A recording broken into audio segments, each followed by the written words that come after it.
Hi, Jason Pilgrim here from the Profitable Practice podcast, where we help allied health professionals just like you empower and inspire the lives of so many more people by building bigger and better businesses. Let's go and get stuck in right now.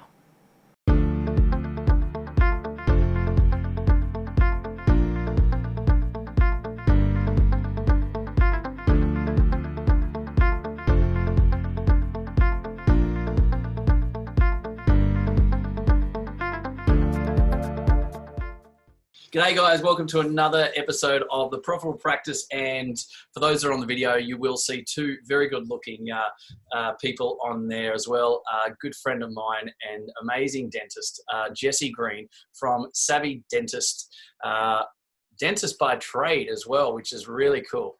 Welcome mate, I'm really grateful for your time, so thanks for joining us.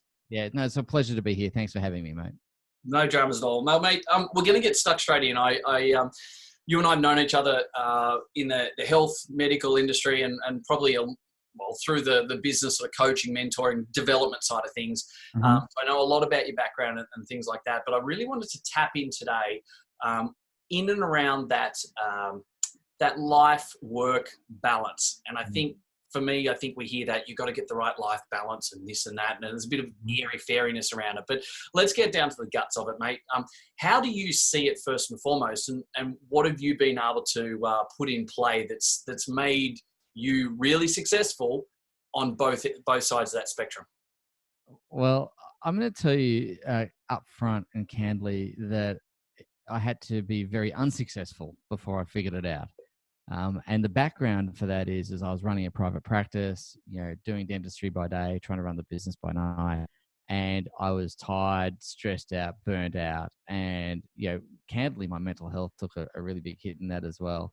And, at that point in time, I just couldn't see a path forward. So we sold the business and I started, after a few months, a different business, which was in the internet marketing space. And it was there that I went, I should have applied these business lessons to my practice. So I'm going to tell you straight up that I failed miserably before I figured it out.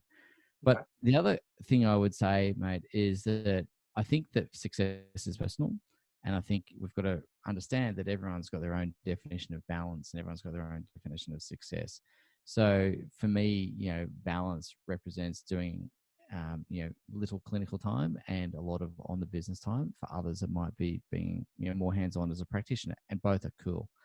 I think coming back to your original question of balance, for me, it came back to understanding how I spent my time. So I did a lot of analysis and going, every time I do something, I'm going to write it on a sticky note.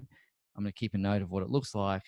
And then I'm going to prioritize those tasks, or I'm going to categorize those tasks as admin tasks, clinical tasks, and strategic or on the business type tasks. And what I realized is I was spending a lot of time doing things that I perhaps could have had someone else do. Yeah. And you and I speak about the who, not how thing a lot. And ultimately with those things, my first thing was to try and clear my plate. And by clearing my plate, I was either delegating things to people, automating what I could automate, and just actually eliminating a bunch of stuff that I thought was necessary that actually wasn't, and it wasn't adding value. So that's how I created a bit of space. Awesome. Okay.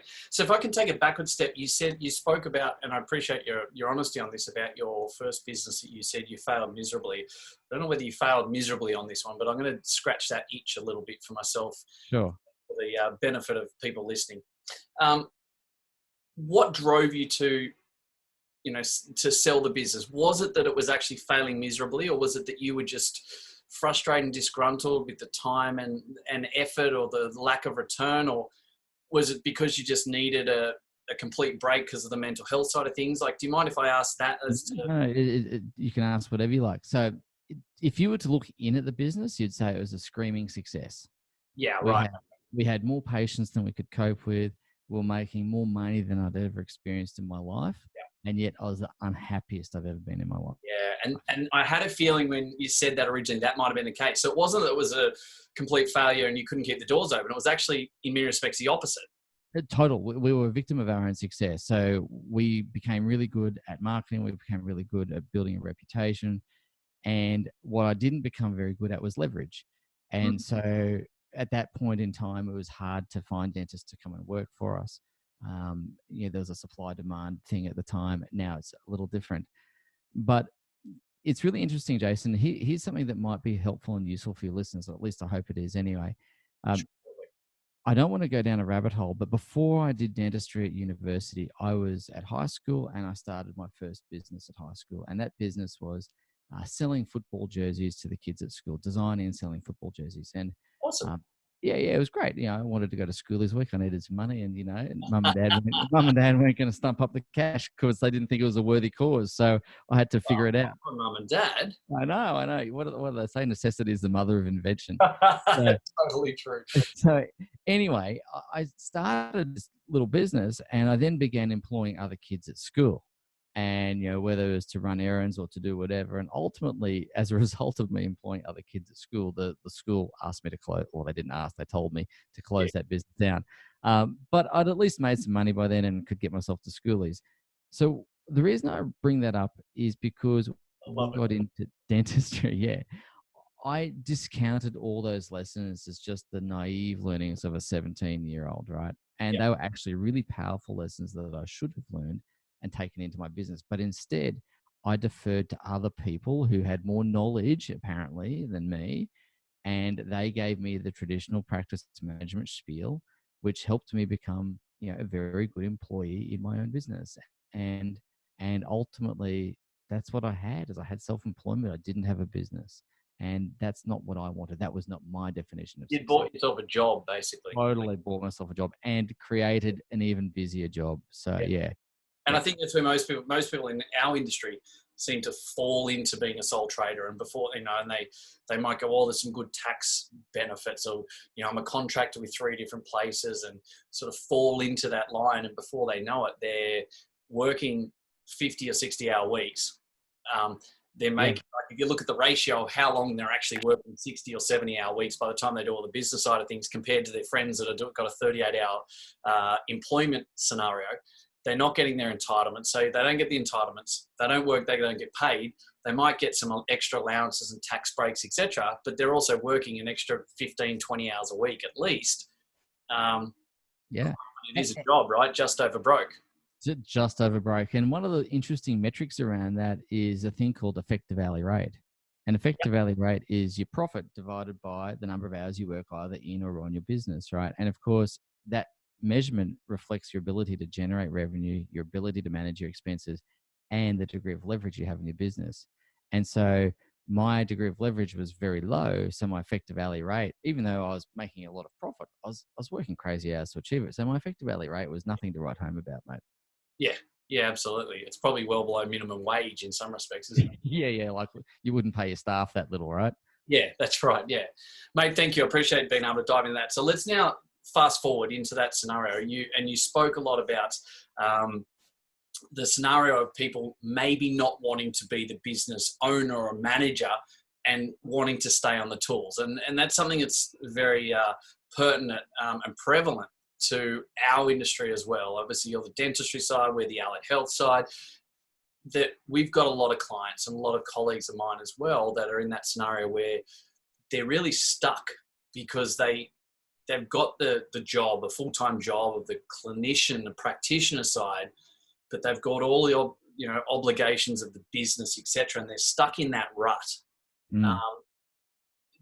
It's something you've obviously been through on that as well. You obviously experienced in the dentistry side, yeah?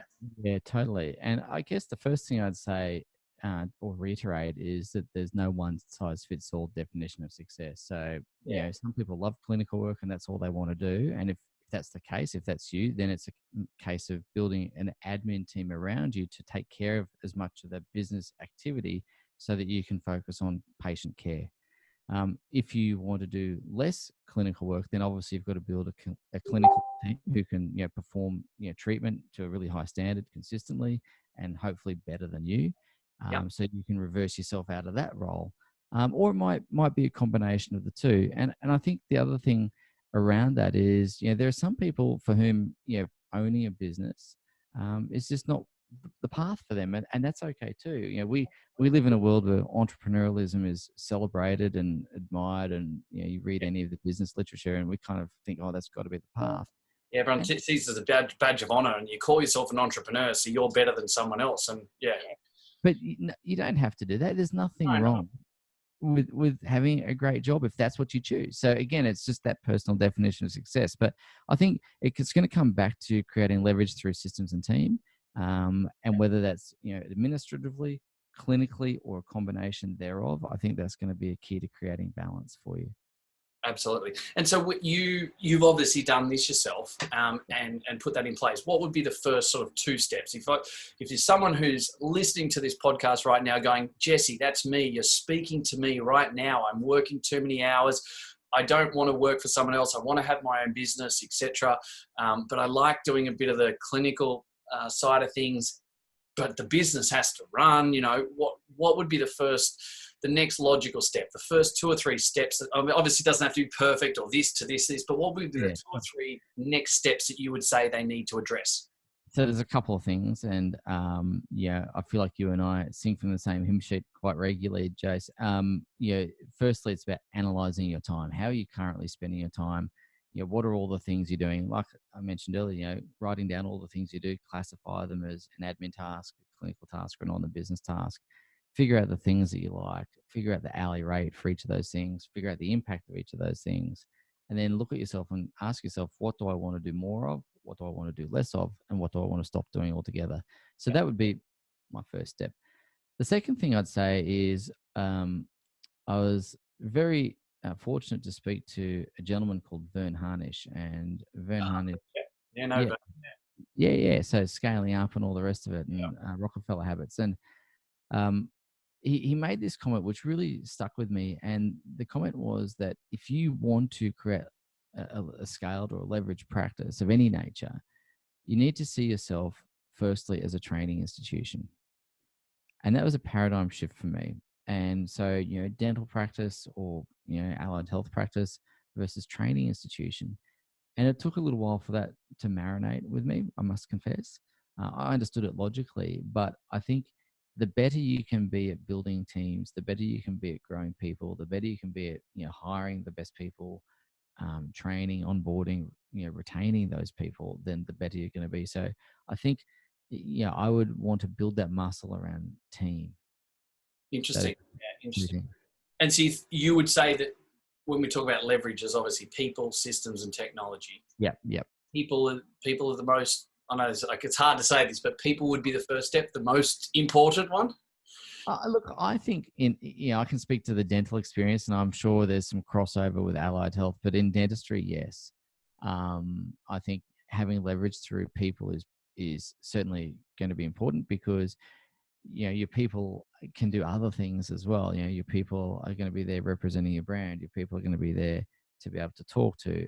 We use a lot of technology in our business, but if I was to choose one over the others, it would be people.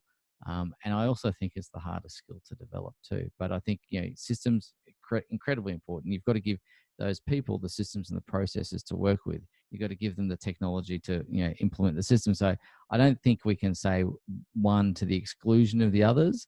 But if I was going to start with one, it would be people. Awesome.